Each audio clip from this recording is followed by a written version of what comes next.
प्रबंधन या मैनेजमेंट जीवन का एक ऐसा विषय है जहां पर आपको इसे अप्लाई करना ही होता है। अर्थात बिना मैनेजमेंट के आप हर एक फील्ड में, चाहे वो पीएससी की फील्ड हो, एसएससी की फील्ड हो, आपके जीवन की बात हो, इन सब जगह पर आप बिना मैनेजमेंट करे कुछ। पर अक्सर ये बात आती है कि ये मैनेजमेंट के रूल्स, ये प्रिंसिपल्स, ये कार्य कैसे आपको समझने होंगे, ये सब चीजें कहाँ से आई, उन सब पर मैं विस्तार पूर्वक चर्चा करने वाला हूं और आपको कंटेंट, कॉन्सेप्ट, आंसर राइटिंग का बेहतर गठजोड़ मिलने वाला है। बशर्ते आप ध्यानपूर्वक संपूर्ण क्लासेस को आराम से सुने, ध्यान से समझें और अपनी आंसर राइटिंग को जो है पुख्ता करें, मजबूत करें, ताकि उस दिन या एग्जाम के दिन आपको किसी भी प्रकार की शिकायत ना रह जाए कि मेरे ये टॉपिक थे जहां मुझे 150 नंबर मिलने वाले थे, वहां मुझे आज भी नंबर या कंटेंट के लिए परेशान होना पड़ रहा है। नमस्कार साथियों, मेरा नाम है अतुल कुमार गर्ग और हम पढ़ रहे हैं प्रिंसिपल्स ऑफ मैनेजमेंट पे। हमें डिस्कस करना है। हम यूनिट 2, ध्यान से सुनना, उद्यमिता की यूनिट 2 को कंटिन्यू कर रहे हैं। यूनिट 1 बहुत बेहतरीन तरीके से मेरे कंटेंट एप्लीकेशन वाला जो पोर्शन है उस पर आपके लिए विधिवत सजी हुई रखी है। यदि आप ज्वाइन करना चाहते हैं तो फटाफट करके उसे जो है कंटेंट को कंप्लीट करें। आपके पास सब कुछ मिल जाएगा। और ये क्लासेस यूनिट 2 अभी बेसिक, देखो लेक्चर नंबर 5 है, मतलब लेक्चर 1, लेक्चर 2, लेक्चर 3 और लेक्चर 4 इस तरीके से ही है। तो नो डाउट लेक्चर नंबर 5 मतलब बिल्कुल बेसिक से ही है। तो अभी भी देर नहीं हुई है, जिसे जुड़ना है वो फटाफट जुड़ जाना। आज का ये जो टॉपिक है, मैं इस पर ओवरऑल, देखो मैं कम समय में अच्छा पढ़ाने के लिए और ज्यादा पढ़ाने पर ट्रस्ट करता हूँ। तो बेसिकली आपको क्या करना है कि मैं 3 टॉपिक ले रहा हूँ। एक प्रबंधन का स्तर मैं आपको समझाऊंगा, फिर प्रबंधन की जो थ्योरीज हैं उनमें से क्लासिकल थ्योरी और हेनरी फ्योल के 14 सिद्धांत जो आपको पूछे जाएंगे उन पर अपने को चर्चा करना है। वन बाय वन मैं आपको समझाऊंगा। फटाफट सभी लोग लाइव आ जाओ, फिर मैं सेशन को आगे बढ़ाता हूँ। जी हाँ, जब तक आप सभी प्यारे अभ्यर्थी आ रहे हैं, तब तक मैं कुछ महत्वपूर्ण जानकारियाँ दे देता हूँ, जो हमारे साथ मेंबर जुड़ चुके हैं सभी को। देखिए, सबसे पहले मेरे प्यारे बच्चों की आपको मैं बिल्कुल बेसिक से पढ़ा रहा हूँ। जो आज का टॉपिक है, टुडेज़ टॉपिक वाला जो पॉइंट है, वो है प्रबंधन के स्तर, क्लासिकल थ्योरी और हेनरी फ्योल के 14 सिद्धांत। ये टॉपिक कहाँ मिलेगा आपको? आपको business organisation and management unit 2 चेक करो अपने उसकी सिलेबस की। और ये सिलेबस जो जब चेक करोगे तो उसमें ये सारी बातें लिखी हुई हैं, समझना। देखो हिंदी में दोनों, और क्लासेस बाइलिंगुअल हैं। सबसे पहले मैं आपको बता दूं कि व्यावसायिक संगठन और प्रबंधन वाली यूनिट में देखो, प्रबंधन के अंतर्गत आपको ये सारी चीजें पढ़ने को मिलेंगी, मैनेजमेंट के अंतर्गत आपको ये चीजें पढ़ने को मिलेंगी। और ओवरऑल आपका जो है आगे चलकर वन बाय वन यही जो चीजें हैं, जैसे आपका नियोजन हो गया, संगठन हो गया, निर्देशन हो गया, नियंत्रण समन्वय, ये सारी चीजें मैं आपको इसी टॉपिक के अंतर्गत आराम से समझाऊंगा। पहले बेसिक समझ लीजिए, फिर उसके बाद आपकी होगी। इसी के साथ जो अभ्यर्थी हमारे साथ अभी तक नहीं जुड़े हैं, हमारे टेलीग्राम चैनल से जुड़ जाइए। आपको कंटेंट का बिल्कुल एश्योर डेटा यहाँ पर विधिवत रूप में जो आंसर राइटिंग के काम आएगा, साथ में आपके कॉन्सेप्ट क्लियर करा दूंगा। इस सारी पीडीएफ आपको जो है हमारे टेलीग्राम चैनल पर मिलेंगी और टेलीग्राम चैनल के साथ साथ हमारे एप्लीकेशन पर मिलेंगी, जो कि गूगल प्ले स्टोर पर किया के नाम से उपलब्ध है। मेरे प्यारे अभ्यर्थियों, आपके लिए मैंने कॉम्बो बैच को लॉन्च करा है। तो कॉम्बो बैच, आप मैं ऐसा कहूंगा, यदि कुछ आईएएस एकेडमी के आप विभिन्न जो एप्लीकेशंस की जितनी फायदे उठाना चाहते हैं, तो आप कॉम्बो बैच में आ जाइए।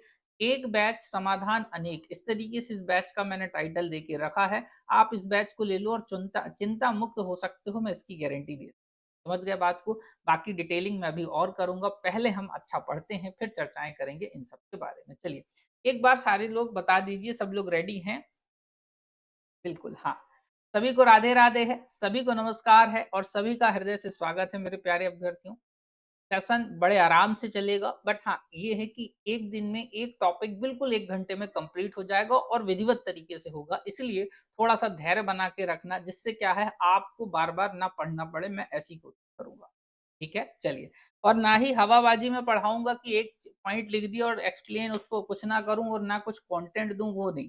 देखो, समझाने के साथ-साथ कंटेंट मिल जाए ना, तो मुझे ऐसा लगता है कि आप बहुत जल्दी सक्सेस हो सकते हैं। ये मेरा पर्सनल परसेप्शन है। बाकी हाँ, आपको किसी ने बता दिया, आप अपने मन से लिख लोगे, वो एक अलग चीज़।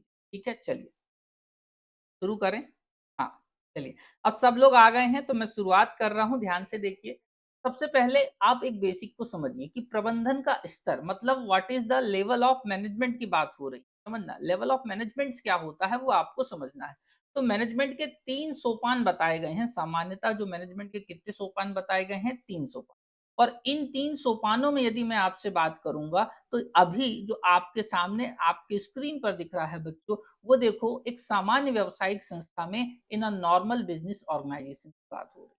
तो सामान्य व्यावसायिक संस्था में मैनेजमेंट के 3 स्तर हैं। एक टॉप हो गया, एक मिडल हो गया, एक लोअर हो गया। ध्यान से सुनना, एक टॉप हो गया, एक लोअर हो गया, एक मिड आपका जो मिडल हो गया और एक लोअर हो गया। इस तरीके से अपने को करना है।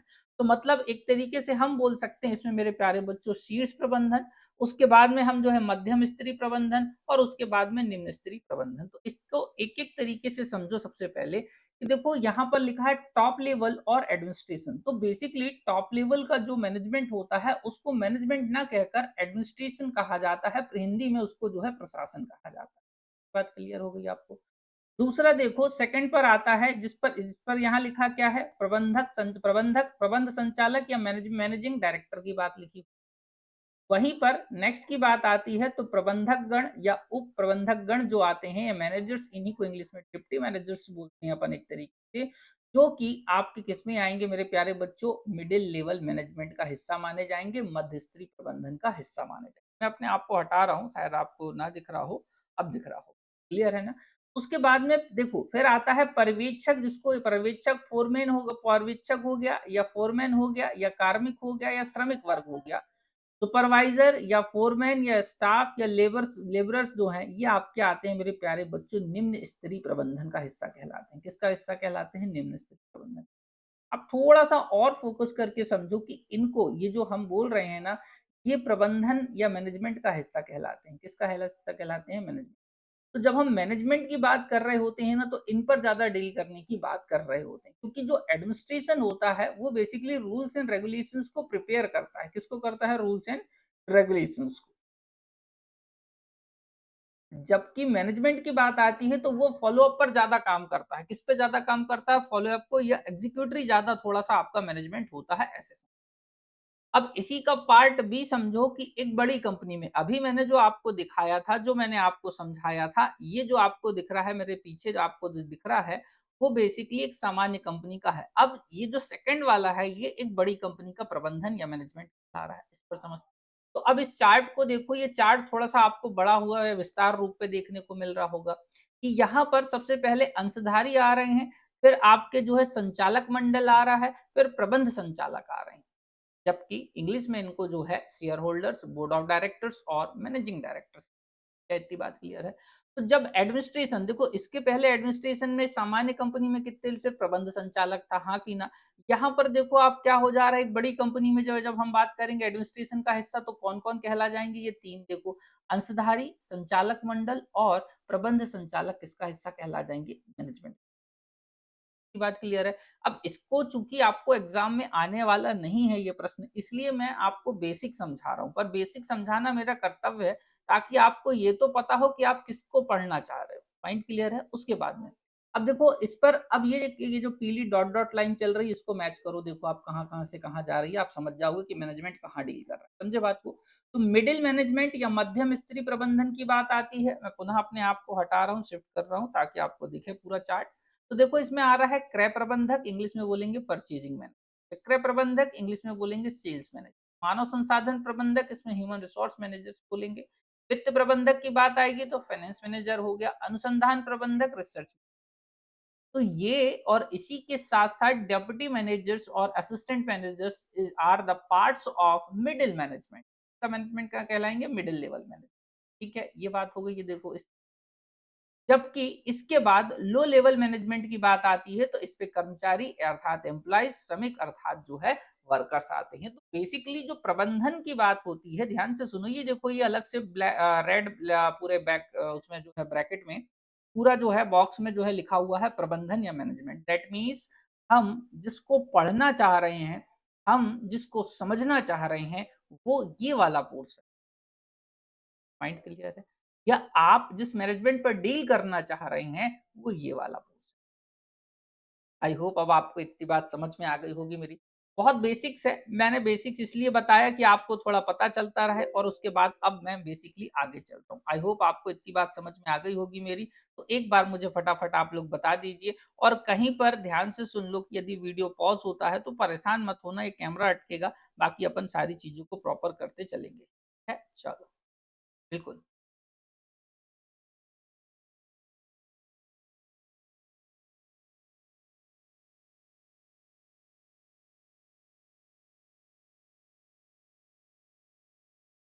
चलें, सभी के कमेंट्स आ गए हैं मेरे पास में, तो अब मैं आगे बढ़ रहा हूँ बच्चों और ध्यान से सुनिएगा, अब अपन आगे बढ़ते हैं। अब अपने को समझना है प्रबंधन के सिद्धांत, क्योंकि मैं आपको क्लासिकल थ्योरी समझाने वाला हूँ और इसी के साथ-साथ फ्यूल के जो है 14 प्रिंसिपल, तो ये आएँगे प्रश्न आपके, ठीक है? अब ध्यान से सुनना और, ठीक है बच्चों? चलो, तो जो सिद्धांत या स्कूल्स या थ्योरी और स्कूल्स हैं मैनेजमेंट के, वो बेसिकली बहुत सारे विषयों पर तैयार करे गए हैं, बट बात ये आती है किसने किस प्रिंसिपल का प्रतिपादन करा या प्रोपाउंडर कौन थे, उन्होंने अपने प्रिंसिपल में किस पर फोकस करा, क्या क्वेश्चन आएँगे, ये इम्पोर्टेंट हो जाता है और इससे बनते हैं प्रश्न। तो जैसे सिद्धांत या स्कूल्स यहाँ पर लगभग देखो 5 प्रकार से लिखे हुए हैं। कितने प्रकार से लिखे हुए हैं? 5, जिसमें सबसे पहला क्लासिकल थ्योरी आती है, जिसको अपन जो है शास्त्रीय सिद्धांत बोल सकते हैं या पारंपरिक सिद्धांत बोल, ये बात हो गई।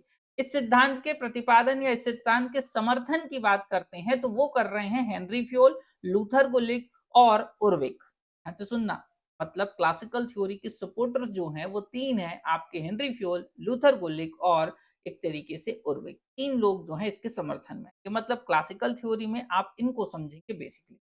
फिर मैं आपको टेलर्स का साइंटिफिक मैनेजमेंट थ्योरी को एक्सप्लेन करूँगा। उसके बाद में मैक्स वेबर की ब्यूरोक्रेटिक थ्योरी जो पूछी गई थी पिछले वर्ष के मेंस में, इस बार भी शायद हो सकता है छोटे रूप में पूछ ले।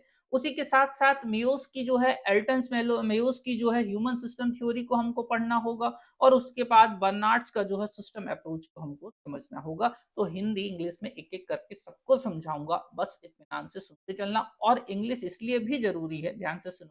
कई बार क्या होगा शुद्ध हिंदी के वर्ड आपको नहीं समझ में आएँगे, इसलिए मैंने इन क्लासेस को बाइलिंगुअल करके रखा। कहती बात समझ में आ रही है?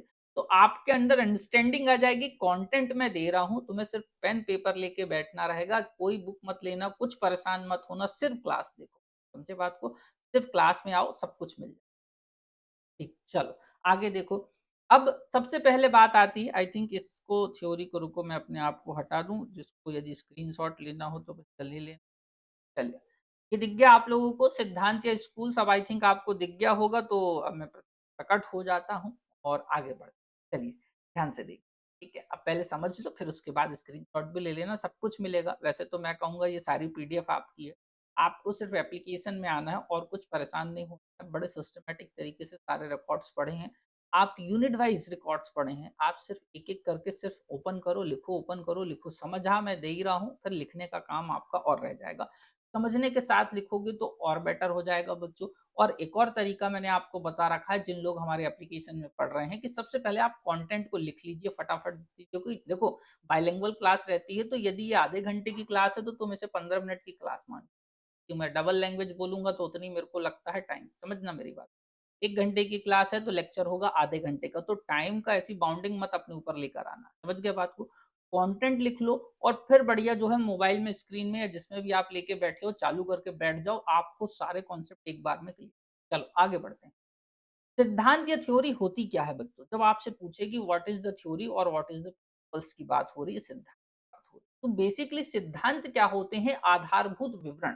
भाई रॉकेट के उड़ने का सिद्धांत, समझ गए? न्यूटन के गति का सिद्धांत, ये कैसे आया होगा आपको पता होगा। सही बात है ना? साइंस वाले होंगे तो और जल्दी समझ में आएगा होगा कि उसके पहले तथ्यों का संकलन करा गया होगा, फैक्ट्स को कलेक्ट करा गया होगा मेरे प्यारे।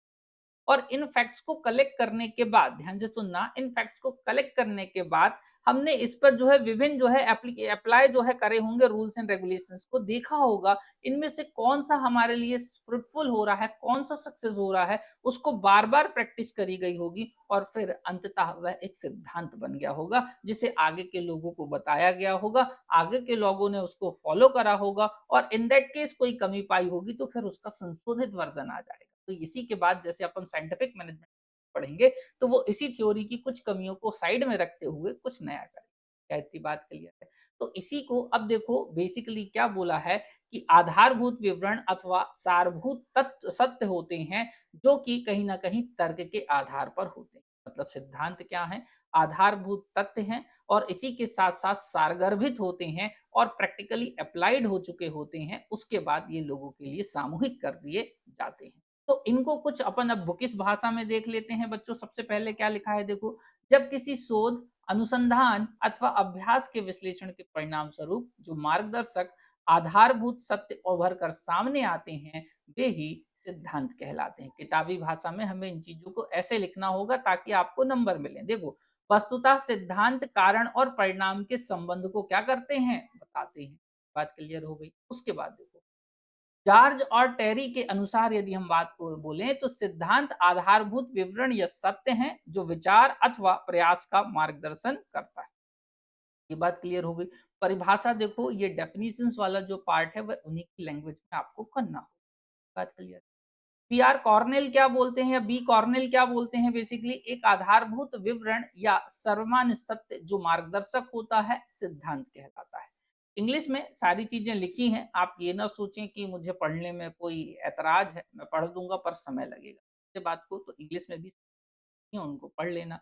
हम और चीजें जो समझने वाली हैं उनको और डिटेल में करेंगे। अब बात हुई देखो सिद्धांत। अभी मैंने आपको क्या बताया? सिद्धांत। देखो, बहुत बेसिक से लेके चल रहा हूँ। पहले मैंने आपको बताया कि जो एक तरीके से प्रबंधन के स्तर क्या होते हैं। फिर मैंने आपको समझाया कि सिद्धांत क्या होता है। अब मैं आपको ले जा रहा हूँ क्लासिकल सिद्धांत पर या क्लासिकल थ्योरी पर या ट्रेडिशनल। That clear guys? एक बार फटाफट सारे लोग बता दो मुझे कि हाँ सर, हमें आ गया, आया। देखो, नहीं समझ में आ रहा है तो सड़ा हुआ मुँह भेज दिया करो, तो मैं समझ जाऊँगा कि थोड़ा और मुझे कुछ दूसरा करना है, ठीक है? और यदि समझ में आ गया है तो अपने थंब, स्माइली और स्माइली भेज दो तो और अच्छी बात है, क्योंकि मुँह सड़ा के बैठे रहते हैं कुछ। ठीक है? कंटेंट भी चाहिए, कॉन्सेप्ट भी चाहिए, धैर्य नहीं है उनके अंदर, उनको सब कुछ एक दिन में। मतलब बिल्कुल आप तो वो जादुई छड़ी घुमाओ और पीएससी जैसा एग्ज़ाम क्ला हमको जो है पास करा दो, ऐसा नहीं होता है।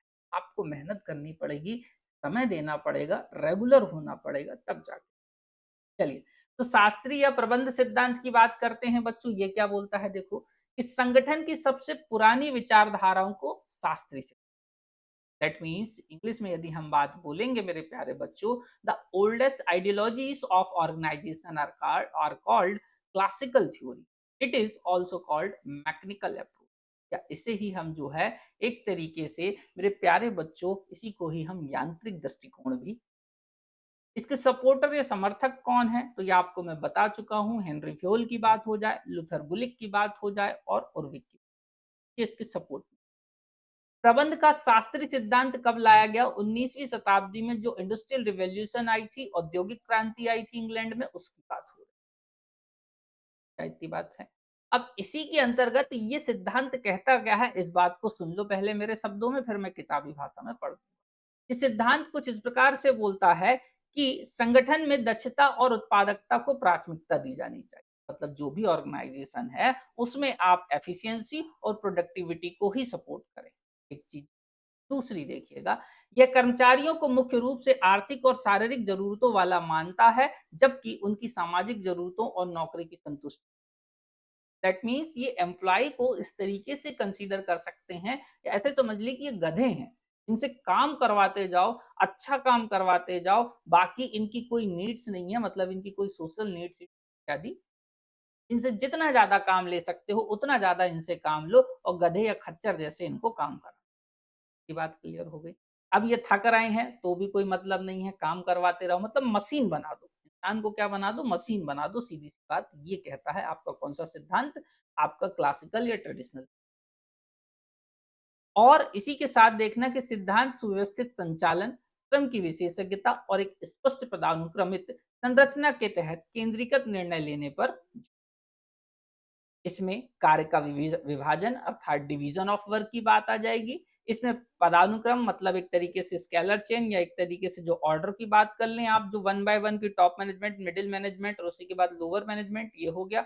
और दक्षता मतलब एफिशिएंसी बात हो गई। इन पर ज्यादा जो है फोकस करा जाता है। तो आई होप आपको कम शब्दों में समझ में आ गया होगा। जैसे सबसे पुराना सिद्धांत है, उसके बाद समर्थक लिख देना और क्या कहता है, यदि मेंस में आपसे पूछे कि क्लासिकल थ्योरी क्या है 7 मार्कर में, तो फिर आप इतना इसको छाप के चले आना। इतनी बात समझ में आ गए। 7 मार्कर के अकॉर्डिंग आपके पास कंटेंट है, इन्हीं बिंदुओं को आप जो है थोड़ा-सा और इधर-उधर करके और व्यवस्थित जमा के लिख सकते हो। ये तो सिंपल रूप में है, थोड़ा-सा चार्ट बना दो, डायग्राम बना दो, इससे आप थोड़ा-सा इफेक्टिव आंसर आपका दिखने लगेगा। हालाँकि मेरा ये मानना रहता है कि जब तक कंटेंट ना आए, तब तक चार्ट बनाने कोई ना जाए। चार्ट भी बनवाऊँगा, एक से एक आपको डायग्राम भी दूँगा, बट अभी आपको कंटेंट की ज़रूरत है और एक समझ है। चलो। हाँ, यही चीज़ इंग्लिश में लिखी है, इंग्लिश वाले आपको परेशान नहीं होना। It is the management approach that prioritise efficiency and productivity of organisation. It views employees as having primarily economic and psychological needs while neglecting their social needs and job satisfaction. The theory emphasizes streamlined operations, specialization of labor, and centralized decisions making under a clear hierarchical structure. यहाँ पर जो decisions आते हैं वो basically top management से आते हैं। Decision लेने की पावर्स इनको बोला जाता है या क्लासिकल थ्योरी में कि टॉप मैनेजमेंट ने ले लिया, एडमिनिस्ट्रेशन ने ले लिया, बात खत्म, तुम सिर्फ काम करो। ठीक है। इसी के साथ अब बात आती है हमारे हेनरी। ठीक है। तो हेनरी फ्यूल के प्रिंसिपल्स को भी समझेंगे एक एक करके सारी बातों को। पहले बुक में क्या लिखा है वो मैं बता देता हूँ, फिर अपने आपको अपनी बात। फ्रांसीसी इंजीनियर हेनरी फ्योल को शास्त्रीय सिद्धांत का जनक माना जाता है। तो आपसे पूछ ले कि शास्त्रीय सिद्धांत का जनक, या सिंपल कुछ शब्दों में, या जैसे मान के चलो 2 मार्कर की बात हो गई, हेनरी फ्योल लिख दे तो बस आपको छाप देना है कि शास्त्र जो है प्रबंधन के शास्त्रीय सिद्धांत के जनक। उसी के साथ साथ फ्रांस में एक खनन इंजीनियर और प्रबंध सिद्धांत सिद्धांतकार रहे। ठीक है, ये दो आपके लिए हो जाएगा, इससे ज्यादा परेशान नहीं होना है। इन्होंने व्यवसाय प्रशासन का सामान्य सिद्धांत विकसित किया जिसका 20वीं सदी के प्रारंभ में व्यापक प्रभाव पड़ा। पियोल एवं उनके सहकर्मियों ने इस सिद्धांत का विकास वैज्ञानिक प्रबंधन के सिद्धांत के विकास के स्वतंत्र रूप से लगभग उसी काल में करा। मतलब जो आपका अभी अपन आगे चलकर पढ़ेंगे मैनेजमेंट वाला जो साइंटिफिक थ्योरी है या साइंटिफिक अप्रोच थ्योरी है, वो भी लगभग इक्वल हो रही है। बट पहले ये आई थी तो इसको प्राथमिकता कुछ लोगों ने ज्यादा दी। ठीक है ना इतना। उसके बाद में प्रबंधन के आधुनिक यदि अपन बात करते हैं, प्रबंधन के आधुनिक संकल्पना के विकास में सबसे प्रभावी योगदान करने वाला फ्यूल का नाम अग्रणी माना जाता है। उनकी पुस्तक जनरल एंड इंडस्ट्रियल मैनेजमेंट 1968 में प्रकाशित हुई थी और इसमें इन्होंने लोक प्रशासन के अंतर्गत कुल 14 सिद्धांतों का जो है प्रतिपादन कर दिया था। ये टॉपिक यहाँ से भी रेलेवेंट है और पब्लिक एड से भी रिलेट कर रहा हूँ मैं, इसलिए मैं इस टॉपिक को यहाँ पर एक्सप्लेन कर रहा हूँ। ऐसे समझ लो कि आप पब्लिक एडमिनिस्ट्रेशन वाला जो टॉपिक है वो मेरे साथ यही पढ़ ले रहे हो बिना किसी एक्स्ट्रा कॉस्ट के। बात समझ, आपको अपनी जेब से कोई पैसे नहीं देने पड़ रहे हैं अलग से, आपको पब्लिक एड वाले कुछ टॉपिक में यहाँ से कंप्लीट कर दे रहा हूँ। ठीक है, तो मैं आपको पढ़ाता ही ऐसे हूँ, मैंने आपको बोला कि 360 एंड सेलेक्टिव में जो भी रेलेवेंट चीजें होंगी मैं आपके पास ला के रख दूंगा। ये इंग्लिश वर्जन है कि the French engineer Henry fuel is considered the father of classical theory. He was a French mining engineer and management theorist. He developed the general theory of business administration, which had a wide influence in the early 20th century. Buell and his colleagues developed this theory independently of development of the theory of scientific management and almost at the same time. Buell is one of the most influential contributor to the development of modern concept of अभी पर ज्यादा जो माना जाएगा वो आप इनको थोड़ी देर कंसीडर। इसी के साथ मेरे प्यारे अभ्यर्थियों जो मुझे आज ऑनलाइन देख रहे हैं, सुन रहे हैं, समझ रहे हैं, उनके लिए मैंने इस कोर्स को लॉन्च करा है। इस कोर्स में आप इस तरीके से समझ लो, ध्यान से सुन लो मेरे प्यारे बच्चों, कि आपको एंटरप्रेन्योरशिप और उसी के साथ-साथ अर्थशास्त्र वाला जो टॉपिक है, ध्यान से सुनो, एंटरप्रेन्योरशिप के साथ-साथ अर्थशास्त्र वाला जो टॉपिक है, ये आपको जो है दोनों सब्जेक्ट आपको ₹2000 में उपलब्ध करवाए जा रहे हैं। किसमें आप उपलब्ध करवाए जा रहे हैं? ध्यान से सुनना, मैंने इनके लिए जो है दोनों सब्जेक्ट को आपको बोला है। यदि आपको केवल इकोनॉमिक्स और केवल आपको उद्यमिता पढ़ना है, आप इस बैच में मुझसे आकर जुड़ जाएं। समझ गए बात को। मैं आपको यहाँ पर जो है दोनों क्लासेस आपको फ्री ऑफ कॉस्ट दे दूंगा। मतलब वैसे तो मैंने इंडिपेंडेंट इनकी कॉस्ट रखी है, पर मैं आपके लिए ये बोल रहा हूँ कि ये दोनों चीज़ें जो हैं आपको ₹2000 में मिल जाएँगी, मेंस की आंसर राइटिंग के साथ में। के साथ में मेंस आंसर राइटिंग मतलब ये जो क्लास देख रहे हो ना, इसकी पीडीएफ आपको फ्री ऑफ कॉस्ट इस पे मिल जाएगी और पहले ही मैं पीडीएफ उपलब्ध करवा देता हूँ ताकि आप अच्छे से पढ़ लें। उसके बाद इस क्लास को सुनते रहें, ठीक है? तो ये हो गया आपका, यदि आपका मन कर रहा है तो 7828423282 पर आपको कॉल कर लेना है। ये रही इसकी लिंक। इसी के साथ ये जो वीडियो आप देख रहे हो, इस पर हमारे चैनल की, यूट्यूब की, इंस्टाग्राम की, उसी के साथ-साथ टेलीग्राम सबकी चैनल की लिंक आपको मिल जाती है। नहीं तो आप हमारे यूट्यूब चैनल का फ्रंट पेज ओपन करिए, वहाँ पर बहुत कुछ है। ठीक है, चलिए।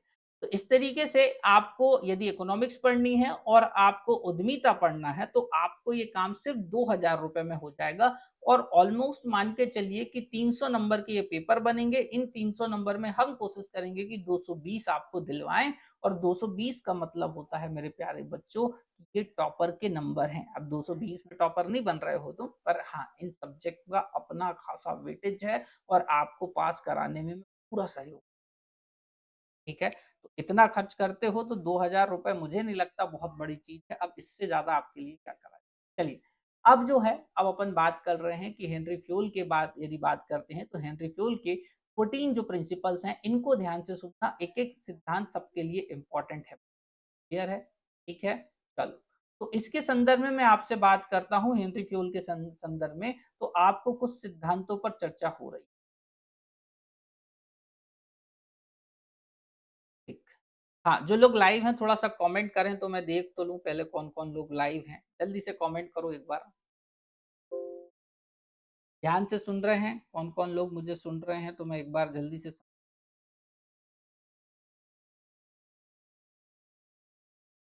तो आपको ऐसे ही देखिए सुन रहे हैं तो उसमें अपनी सहमति भी दर्ज कराना होता है। क्लासेस का मतलब ही ये होता है, ऐसा नहीं है कि तुमने मोबाइल रख दिया चालू फिर तुम कहीं और दौड़ रहे हो, कहीं और सोच रहे हो, मन के घोड़े हैं कहीं भी दौड़ सकते हैं और जो मन के घोड़ों को दौड़ाता ज़्यादा है वो थोड़ा-सा चिंताग्रस्त ज़्यादा रहे।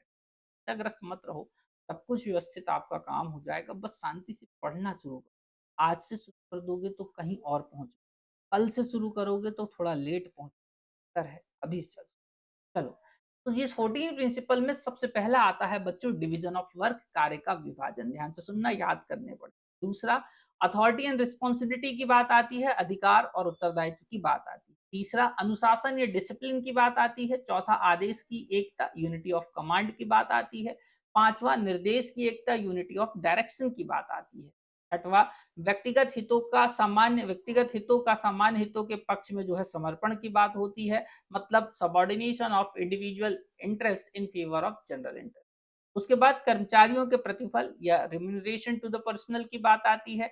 उसके बाद केंद्रीकरण और विकेंद्रीकरण, सेंट्रलाइजेशन एंड डिसेंट्रलाइजेशन की बात आती है। सोपान श्रृंखला या पदानुक्रम की बात होती है जिसे अपन स्केलर चेन कहते हैं। उसी के बाद व्यवस्था या ऑर्डर की बात होती है। फिर समता या इक्विटी की बात होती है। उसी के साथ साथ कर्मचारियों के कार्यकाल में स्थिरता, ये stability in tenure of employees होती है। और उसके बाद है आपका पहल या क्षमता, इनिशिएटिव। और नेक्स्ट होता है आपका सहयोग की भावना, स्पिरिट डी कॉर्पस। 2 मार्कर में आता है, आएगा, पढ़ के जाना। ठीक है, चलो कर लिया। 14 प्रिंसिपल्स देख लिए। मैं आपको सिर्फ फटाफट दिखा रहा था कि आप पहले एक बार तो देख लो ईमानदारी से, फिर मैं एक-एक एक्सप्लेन। चलिए, ठीक। तो सबसे पहले बात आती है कार्य का विभाजन। अब एक-एक करके सुनना, लिखा सब कुछ हुआ, कोई भी चिंताएँ मत करो, ये देखो सब लिखा है, श्रम का विभाजन, विशिष्टीकरण का सिद्धांत, सब कुछ है। मैं आपको पहले समझा दूँगा, सब कुछ मिल जाएगा, एक बार सुनना फिर उसके बाद नोट डाउन करना। सबसे पहले श्रम का या कार्य का विभाजन की बात आती है। डिवीज़न ऑफ वर्क क्या कहता है? डिवीज़न ऑफ वर्क क्या कहता है? जो व्यक्ति जिस कार्य में स्पेशलिस्ट है, उसको वो कार्य दे दिया, जिससे उस कार्य को करने में आसानी हो जाए। जैसे मैं इस कार्य को अभी कर रहा हूँ, इस कार्य को करने में मैं अकेला कर रहा हूँ, इस बात को मैंने आपको बोला, तब इतना समय लगा। 9% हालाँकि मैं दूसरों को नहीं दे रहा हूँ, उसके पीछे दूसरा रीज़न आप लोग जानते हैं। पर मैं आपको ये बता रहा हूँ कि कार्य का विभाजन क्या कहता है कि एक यदि हम ऑफ़िस की बात करते हैं, तो मैनेजर का काम कुछ और है, सुपरवाइज़र का काम कुछ और है, एम्प्लॉयी का काम कुछ और। ऐसा नहीं कि एम्प्लॉयी का काम मैनेजर करने चला जाए। मैनेजर का काम जो है नीचे वाला कर्मचारी कर रहा है, ये गलत है। या ये कार्य का स्पष्ट विभाजन नहीं है। जब कार्य का स्पष्ट विभाजन नहीं होगा, डिवीजन ऑफ वर्क प्रॉपर नहीं होगा, वो ऑर्गेनाइजेशन, वो मैनेजमेंट सक्सेस कहती बात है। आप भी अपने सब्जेक्ट को आधार बनाकर इसको तैयारी कर रहे हैं। यदि आपने जो है टाइम पर सब चीज़ों को कैटेगराइज़ नहीं करा कि मुझे क्या करना है, तो आप टाइम पर जो है पास भी नहीं होंगे, आपको और समय लगेगा। उसके बाद अधिकार और उत्तरदायित्व की बात आती है। अधिकार और उत्तरदायित्व क्या बोलता है? Authority and responsibility. किसी कार्य को करने की एक रिस्पॉन्सिबिलिटी होती है, उसी के साथ-साथ अथॉरिटी होती है। तो रिस्पॉन्सिबिलिटी और अथॉरिटी पैरेलली वर्क करते हैं, तो सक्सेस ज़्यादा मिलती है। जैसे मैं एक कोचिंग संस्थान में मान के चलो बैठा हूँ, या मैं एक कोचिंग संस्थान में क्लास ले रहा हूँ, थोड़ी देर के लिए मान लें। मेरी इस क्लास में मैंने ये बोला था बच्चे को, किसी को मैंने कैप्टन बना दिया अपनी क्लास का, और मैंने बोला कि जब तक मैं यदि क्लास में एंटर ना हूँ, तो यदि कुछ शोरगुल हो रहा है, बच्चे आपस में बातचीत कर रहे हैं, तो आपको क्या करना है, इन बच्चों को शांत करना है। तो मैंने उसको एक रिस्पॉन्सिबिलिटी दी। ध्यान से सुनना। पर रिस्पॉन्सिबिलिटी के साथ मैंने उसको कोई अथॉरिटी नहीं दी। वो उस चीज़ को नहीं कंट्रोल कर पाएगा। उसके पीछे क्या है, वो किसी को बोल देगा डाँट के कि चुप हो जाओ, हल्ला नहीं करो, शांत बैठो, जब तक सर नहीं है तब तक पढ़ाई करो, ऐसी बात हो जाएगी। पर दूसरे बच्चे क्या बोलेंगे, नहीं करना, जा, क्या कर लेगा? उसके पास अथॉरिटी नहीं है। पर मैंने क्या करा, मैंने ये बोल दिया उसको कि देखो क्लास में खड़े होके कि यदि मेरे एब्सेंस में ये बच्चा जो है आप सबको जो है डील करेगा, या आप सबसे जो है आपको कंट्रोल में रखेगा, यदि कोई इस बच्चे की बात को नहीं मानेगा, तो उसको जो है यह तुरंत निकालने का हकदार होगा, या उसको क्लास से जो है रेस्टिकेट करने का इसके पास पावर देगा। अब अगली बार कोई बच्चा उसके सामने उससे थोड़ा कतराएगा। यही होती है authority and responsibility in terms of management. Management पे ये बोला जाता है कि जब किसी कार्य के लिए रिस्पॉन्सिबिलिटी दी जा रही है, तो उसी के साथ-साथ उसके लिए क्या दी जाए आपको, रिस्पॉन्सिबिलिटी के साथ-साथ अथॉरिटी दी जाए, पावर्स दी। दूसरा काम क्लियर है? अभी शब्दों में है, चिंता मत करो, 2-3 देख लेते हैं, फिर मैं आपको बता देता हूँ। अनुशासन या डिसिप्लिन की बात आती है। अनुशासन या डिसिप्लिन किसी भी कार्य को करने के लिए सर्वथा सर्वज्ञ उचित माना जाता है। आप लोग आर्मी वालों को देखते हो, आर्मी वाले ऐसा नहीं है कि वो बैठ जाते हैं। लड़ाई या युद्ध हर समय नहीं होता, आपको भी पता होगा, पर वो डेली प्रैक्टिस करते हैं, डेली वर्जिश करते हैं, डेली मेहनत करते हैं। शासनात्मक, डिसिप्लिन, और डिसिप्लिन व्यक्ति जल्दी सक्सेस होता है। तुम जिस रूम में बैठे हो, उस रूम में भी यदि तुम डिसिप्लिन हो, तुम जल्दी सक्सेस। पर चूँकि तुम डिसिप्लिन्ड नहीं हो, तुम्हें क्या है, चलो आज मूवी देख लेते हैं, आज सो लेता हूँ, आज सो लेती हूँ, कल कर लेंगे, कोई दिक्कत नहीं, बाद में पढ़ लेंगे, ये डिसिप्लिन ही तो नहीं है। तो जब डिसिप्लिन नहीं है आपके अंदर, आप जल्दी सक्सेस नहीं होंगे।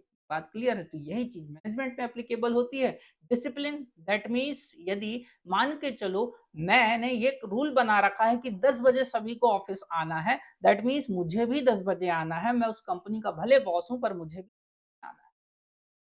यदि मैं डिसिप्लिन नहीं होऊँगा, मेरे कर्मचारी डिसिप्लिन कैसे हो सकते? मैं अब आ रहा हूँ अपने हिसाब से 5 बजे, 6 बजे, जब मेरा मन कर रहा है तब आ रहा हूँ। तो मेरे कर्मचारियों पर जब मैं इस चीज़ को एप्लीकेबल करने की कोशिश करूँगा, वो इस बात को शायद मानें। मजबूरी एक अलग चीज़ है। अभी देखो, इसको ऐसे जोड़ के मत देखना कि नहीं कहीं-कहीं तो ऐसा होता है, ये नहीं। ये एक अलग चीज़ है। मैं आपको जनरल थ्योरीज़ पर काम कर रहा हूँ, बता रहा हूँ। ठीक है? इतनी बात है, तो चलो देख लो पहले थोड़ा-सा क्या-क्या लिख रखा है तुम लोगों ने, ताकि तुम आ जाए। देखो, श्रम विभाजन में क्या बोला है? संगठन के कार्यों के कुशलता पूर्वक संपादन के लिए जहाँ तक संभव हो, व्यक्तियों को उनकी दक्षता और क्षमता या योग्यता के आधार पर एक ही प्रकार का जो है कार्य सौंपा जाना है। कोई व्यक्ति कंप्यूटर ऑपरेट कर सकता है, तो उसको कंप्यूटर ऑपरेटर बना दिया जाए। कोई व्यक्ति अच्छे से पढ़ा लेता है, तो उसको पढ़ाने का काम कर दिया जाए। कोई व्यक्ति बेहतर कंटेंट बना सकता है, तो उसको कंटेंट का काम दे दिया जाए। तो इस तरीके से जो है हम इसको समझें। Principle of authority and responsibility की बात आ रही है, यहाँ पर देखो, authority and responsibility should go hand in hand. वही मैंने बोला, पैरेलली चलेंगी in the organisation, because a person can be held responsible for the work given to him only when he is given sufficient authority to complete the work. आप उसको तभी बोल सकते हो ना कि नहीं यार, मैंने तुमको इसके लिए जो है अथॉरिटी दे रखी थी, तब तो आप उसके लिए रिस्पॉन्सिबल उसको ठहराओगे। तब उसके अगेंस्ट में आप कुछ एक्शन ले सकते हो। बोल देगा सर आपने तो मुझे बोला था पर आपने मुझे ये पावर थोड़ी दी थी। अब जब पावर नहीं होगी ये मेरी बात नहीं सुन रहे थे, मैंने तो बोल दिया, आपने बोला था कि चुप रहना है, मैंने भी बोल दिया था चुप की बात। अनुशासन की बात हुई तो देखो संस्था की सफलता के लिए अनुशासन का होना आवश्यक है, इसलिए सभी कर्मचारियों को अपनी स्वेच्छा से नियमों के अनुरूप अधिकारियों के निर्देशों का पालन करना ही चाहिए। यदि आप अपने अधिकारियों का निर्देशों का पालन नहीं करेंगे, आप मनमाने हो जाएंगे तो आप काम भी तो नहीं करेंगे ना। और डिसिप्लिन दिल से ज़्यादा आता है, ऐसा मैं मानता हूँ। ये बात को तो यदि एक बार दिल से जिस एम्प्लॉय देखो जो भी ऑर्गेनाइज़ेशन सक्सेसफुल हुए, उनके बॉस डिसिप्लिन्ड थे और उनके कर्मचारी उस लायबल थे कि वो ऑर्गेनाइज़ेशन बहुत टॉप पे। आप भी डिसिप्लिन होगे, जो भी व्यक्ति पीएससी पास होता है उसको देखना वो बहुत डिसिप्लिन, उसको कभी तुमने ऐसा नहीं देखा होगा कि फ्री घूम रहा है, कुछ भी कर रहा है, कभी भी सो रहा है, कभी भी जाग रहा है। वो व्यक्ति कभी भी सफल नहीं हुआ, नहीं तो एक आध सामने प्रकट करके मुझे उसके बाद में आदेश की एकता का सिद्धांत principle of unity of command की बात आती है। इसको देखो क्या लिखा है, बड़ा अच्छा टॉपिक है, मैं बोल रहा हूँ बड़े मजेदार टॉपिक है आपके मैनेजर, अच्छे से पढ़ोगे जीवन में एक सफल व्यक्ति या सफल मैनेजर भी बन जाओगे। जल्दी से देखो, एक कर्मचारी को केवल एक ही अधिकारी से आदेश प्राप्त होना चाहिए, ताकि क्या होता है, क्योंकि कोई भी व्यक्ति एक ही समय में दो अधिकारियों की सेवा नहीं कर सकता, अन्यथा संगठन में अनावश्यक वाद विवाद प्रारंभ हो जाता। बड़ा अच्छा मैं इसका जो है एक्सप्लेनेशन आपको देने की कोशिश कर रहा हूँ। मान के चलो तुम मेरे अंडर में जो है बात कर लेते हैं कि 2 एम्प्लॉयी हैं या 10 एम्प्लॉयी हैं, 10 एम्प्लॉयी के ऊपर जो है 2-3 लोग हैं जो उनको ऑर्डर दे सकते हैं, थोड़ी देर के लिए मान लेते हैं, ठीक है ना? तो यहाँ पर जब हम बात कर रहे हैं कि वो यूनिटी ऑफ कमांड की, मैं आया, मैंने तुमको क्या बोला कि देखो पीएससी के लिए इस तरीके से काम करना है। तो मैंने तुमको ऐसी बातें समझा दी, तुम बोले अच्छा ठीक है, कर लेंगे, ऐसे-ऐसे पास हो जाएँगे। उसी के बाद दूसरे व्यक्ति आते हैं कोई से, वो तुमको बोलते हैं नहीं इसको ऐसे नहीं, इसको इस तरीके से तुम काम करो। ये तो गलत तरीका था, इसको ऐसे करके करो। अब तुमने बोला ठीक है वो गलत है, इनको ऐसे करके कर लेते हैं। फिर मैं आया, मैंने बोला तुम क्या कर रहे हो? मैंने देखा तुम बोले सर हम तो वो सर बोल रहे थे कि आप कुछ भी बताते हो, हम आपके हिसाब से कर रहे हैं। ये दिक्कत है। आदेश की एकता मतलब principle of unity of command ये कहता है कि जो लोग काम करने वाले हैं, उनको आदेश देने वाला एक ही व्यक्ति होना चाहिए ताकि वो प्रॉपर तरीके से अपने काम को कर सके। निर्देश की एकता का सिद्धांत यूनिटी ऑफ डायरेक्शन की बात होती है। सभी समान प्रकार के उद्देश्यों वाले कार्यों का एक ही प्रमुख होना चाहिए तथा सभी सामान्य कार्यों की एक ही योजना बनाई जानी चाहिए। इससे सभी कर्मचारियों के कार्यों में परस्पर समन्वय बनता है या प्रॉपर कोऑर्डिनेशन बना रहे। पीएससी पास होना है, पीएससी पास होने के लिए वही प्रोसीजर्स यदि सबके लिए सेट कर दिए जाएँ कि आप टाइम पर आएँ, टाइम पर क्लास लें, टाइम पर जो है आंसर राइटिंग करें, टाइम पर कंटेंट को समझें, ये चीज़ आपको एक बार सब चीज़ें डिसाइड कर, तो इससे क्या होगा, आप एक शेड्यूल में ढल चुके होंगे।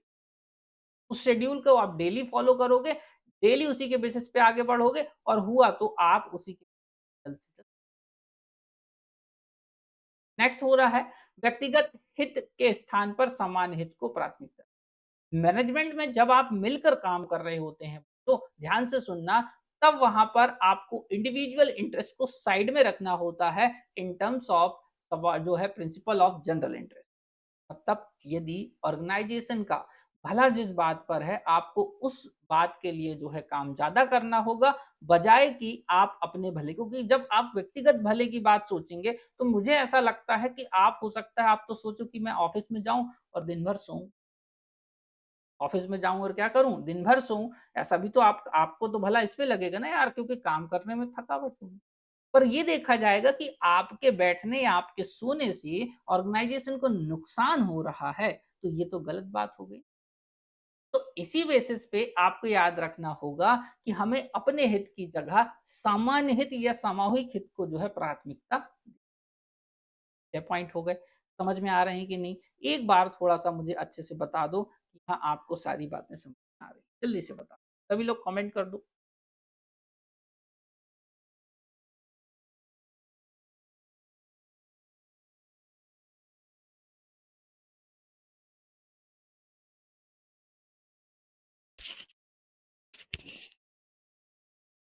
चलिए, बहुत बढ़िया। सभी के कमेंट्स आते जा रहे हैं और जो लोग नोट डाउन करते जा रहे हैं, वो नोट डाउन भी कर लें, ठीक है? मैं एक बार और चेक कर लेता हूँ सारी चीज़ों, सारे संसाधन पर्याप्त रूप में काम कर रहे हैं अथवा नहीं। ठीक है, चलिए। तो आई थिंक सारी चीज़ें काम कर रही हैं। अब आगे बढ़ते हैं। ठीक,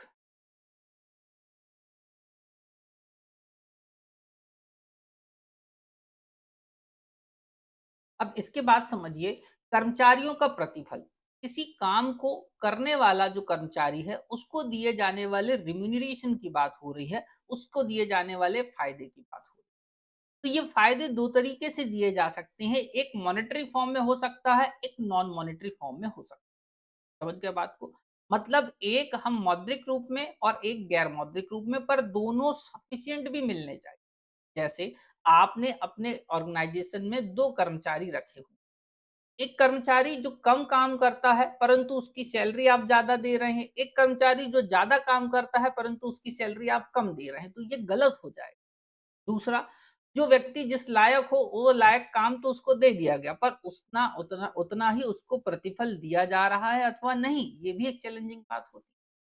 तो पारिश्रमिक मौद्रिक या गैर मौद्रिक हो सकता है, आदर्श रूप में ये किसी व्यक्ति के प्रयासों के अनुसार होना चाहिए। वही मैंने आपको बोला, जिस प्रकार की उसकी एबिलिटी है या उसकी एबिलिटी है या जिस प्रकार से उसकी कार्यक्षमता है वो हो गई, और कार्य को करने की शिद्दत है, उस अनुरूप जो है उसको क्या दिया जाना चाहिए, रिम्यूनरेशन दिया जाना चाहिए, फायदा पहुंचा। ठीक है, ये बात हो गई। नहीं देंगे तो वो ऐसा नहीं है, देखो मजबूरी में कोई व्यक्ति काम कर सकता है, पर वो अपना 100% नहीं देगा। क्या नहीं देगा? अपना 100% नहीं देगा। उसके बाद केंद्रीकरण एवं विकेंद्रीकरण की बात आती है। तो किसी भी कंपनी के प्रबंधन या निर्णय लेने की प्रक्रिया के लिए जिम्मेदार कोई भी अधिकारी तटस्थ होना चाहिए। मतलब वो ऐसा नहीं है कि पक्षपाती हो, ऐसी इसकी बात हो रही है यहाँ पर तटस्थ का मतलब और भी है, देखो यहाँ पर देख लेते हैं। In any company the management और any authority responsible for the decision making should be neutral. However, this depends on the size of the organization. Henry Fayol stressed on the point that there should be a balance between hierarchy and of the powers. That means आप इसको ऐसे भी समझ लीजिए कि centralization and decentralization दोनों important है किसी ऑर्गेनाइजेशन। सेंट्रलाइजेशन मतलब कुछ विषयों पर टॉप मैनेजमेंट ही निर्णय ले, डिसेंट्रलाइजेशन मतलब कुछ विषयों पर ऐसा होता है कि आप लोअर मैनेजमेंट को भी पावर दें ताकि वह छोटी-छोटी बातों के लिए निर्णय ले लें, अर्थात आपके सुपरवाइजर के पास इतनी पावर होनी चाहिए कि कुछ छोटी-मोटी समस्याएँ आ रही हैं तो वह उन पर सेल्फ डिसीजन ले ले। ऐसा नहीं है कि जैसे मान लेते हैं कि भारत के किसी गाँव की कोई समस्या है, इस समस्या को लेकर तुम दिल्ली तक जा रहे हो। हर छोटी समस्या यदि दिल्ली पहुँचा दी जाती ना, तो हो सकता है दिल्ली वाले और काम काम करते हैं। ठीक है, समझ रहे हो बात को? चलो, उसके बाद सोपान श्रृंखला या पदानुक्रमितता का सिद्धांत मतलब प्रिंसिपल ऑफ स्केलर चेन और हायरार्की की बात हो रही है। सामान्य परिस्थितियों में आदेश, निर्देश तथा सुझाव, विचार एवं प्रतिवेदन प्रस्तुत करने के लिए संगठन के अधिकारों की श्रृंखला को ध्यान में रखना चाहिए, और मध्य स्तर के अधिकारियों को छोड़ना अथवा टालना भी। मतलब कोई यदि विषय है, कोई एप्लीकेशन है, तो वो लोअर लेवल से यदि स्टार्ट हो रही है, तो उसको लोअर लेवल से लेकर अपर लेवल तक जानी चाहिए, ऐसे। तो मान के चलो किसी एक संगठन में काम कर रहा कोई कर्मचारी है, कोई एम्प्लॉयी है, उसको कोई समस्या हो रही है, तो वह वहाँ पर एक नोटिस डाल दे और उस नोटिस के साथ-साथ वो उसको क्या कर दे, आगे बढ़ा। समझ गए बात को? क्लियर है ना? तो ऐसे वो अपने सुपरवाइज़र को दे, सुपरवाइज़र डिप्टी मैनेजर को, डिप्टी मैनेजर अपने मैनेजर को, मैनेजर जो है टॉप मैनेजर। इस तरीके से जो है जो सोपान है या एक तरीके से सोपान श्रृंखला है, वह व्यवस्थित होनी चाहिए और उसी अनुरूप सारी चीज़ों को जो है आगे बढ़ाया जाना चाहिए। इसके बाद में व्यवस्था का सिद्धांत बोलता है कि प्रत्येक व्यक्ति तथा वस्तु की उपयुक्त व्यवस्था होनी चाहिए।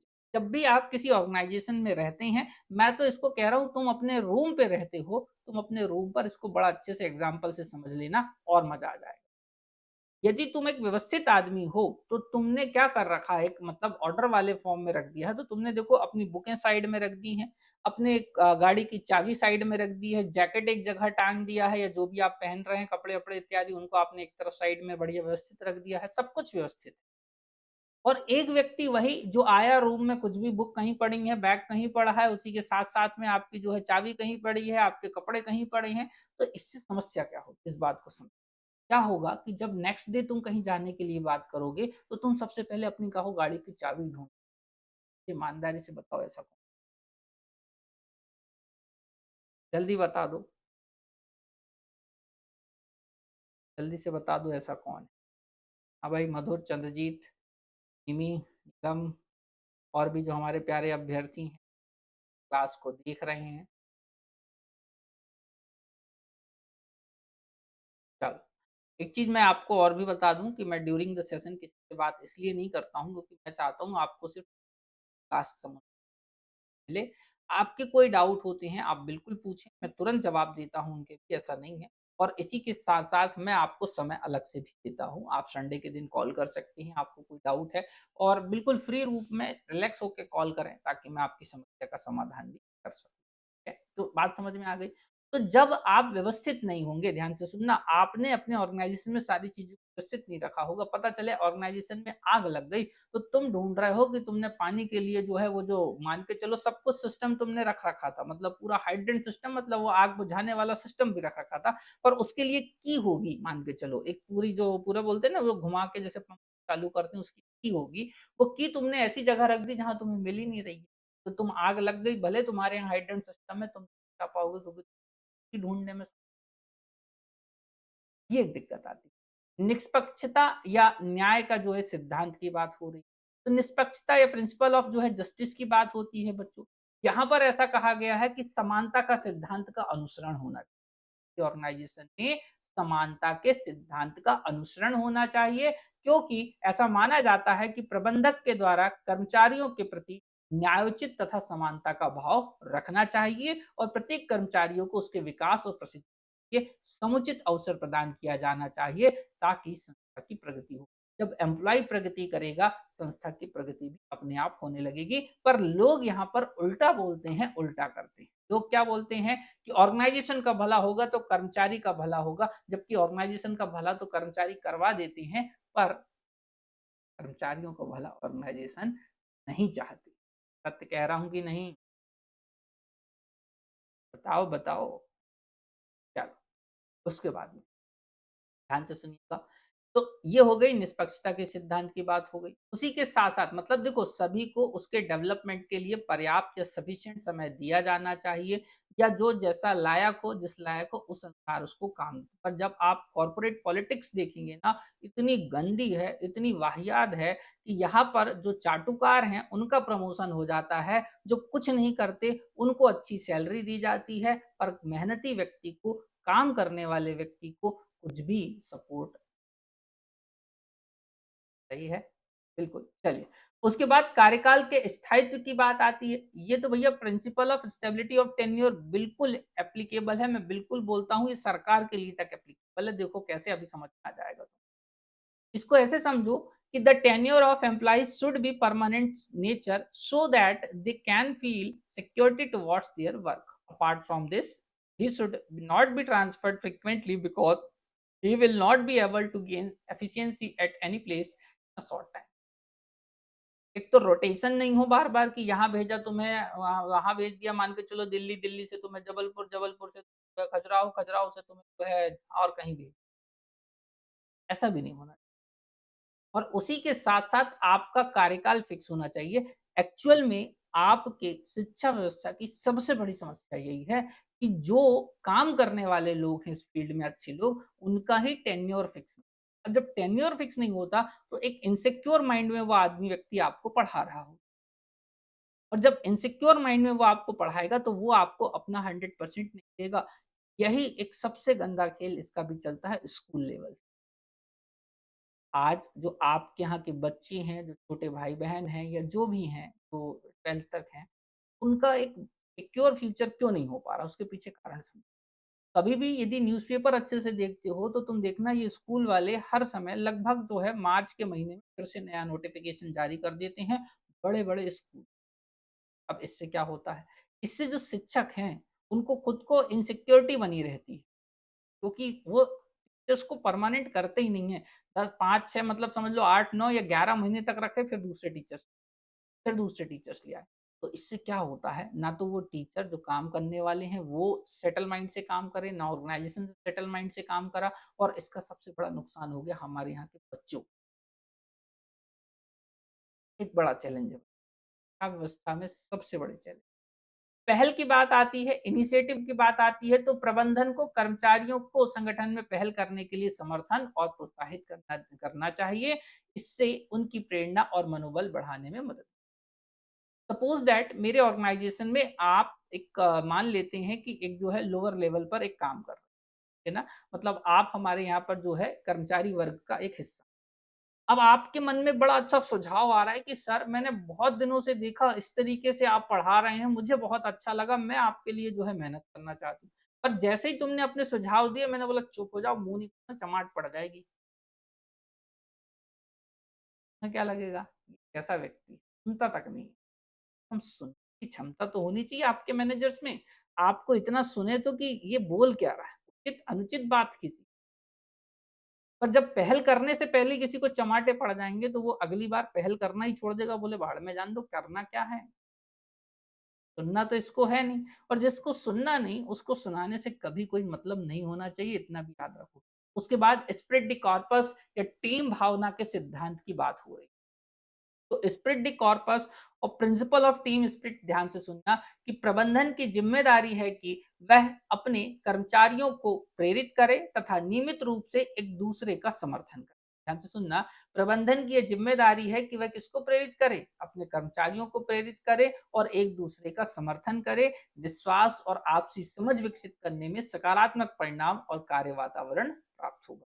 तो बेसिकली जब सबके बीच में एक टीम स्पिरिट होगी, सबको ये पता होगा कि ये मेरी टीम का हिस्सा है। इंडिया मैच कब जीतेगी? जब उनकी टीम को ये रियलाइज़ होगा कि नहीं यार, यहाँ पर विकेट कीपर का भी उतना ही इम्पोर्टेंस है, बॉलर का भी उतना ही इम्पोर्टेंस है, बैटिंग करने का इतना ही इम्पोर्टेंस है। उसी के साथ-साथ हमारा जो कोच हमें बोल रहा है उसका भी उतना इम्पोर्टेंट है।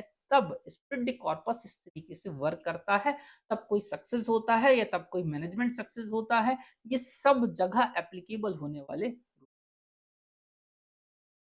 क्लियर है। तो ये रूल्स ऐसे हैं बच्चों कि इन रूल्स को आप केवल मैनेजमेंट से जोड़कर नहीं देख सकते कि नहीं यार मैं सिर्फ़ इस किताबी भाषा में इसको पढ़ के जाऊँगा या जाऊँगी। ठीक है? इतना यदि समझ में आ गया हो, तो मैं अब आपके लिए कुछ होमवर्क के तौर पे चीज़ें छोड़ के जा रहा हूँ। ये जो मैंने 14 प्रिंसिपल्स आपको बताए, ये इंडिविजुअल टू मार्कर में भी बन सकते हैं आपको, तो आपको इनको इत्मीनान के साथ पढ़ लेना है एक बार अच्छे से। उसी के साथ 2 होमवर्क के साथ मैं आपको छोड़ के जा रहा हूँ। एक 7 मार्कर है, जिसमें प्रबंधन के शास्त्रीय सिद्धांत की व्याख्या कीजिए, ये लिखा हुआ है। उसी के साथ-साथ हेनरी फ्यूल द्वारा प्रतिपादित प्रबंधन के सिद्धांत की संक्षिप्त व्याख्या करना है। 11 मार्कर 200 शब्दों का जो है आंसर राइटिंग फॉर्मेट में ही दे रखा है, पहले अच्छे से पढ़ना फिर प्रैक्टिस कर लेना, ठीक है? इस आधार पर मैं अतुल कुमार गर्ग अब आपसे विदा लेना चाहूँगा। ये हमारे चैनल्स के लिंक है जो पीडीएफ में आपको मिल जाएगी। इस क्लास के एंड में भी आपको सारी चीज़ें मिल जाएँगी। तो इस आधार पर मैं अब आज के इस सेशन से विदा लेना चाहूँगा। हम मिलेंगे किसी नेक्स्ट सेशन में, किसी और इम्पोर्टेंट टॉपिक के साथ। तब तक अपना ख़्याल रखें। जय हिंद, जय भारत और बहुत धन्यवाद साथियों आज की इस क्लास में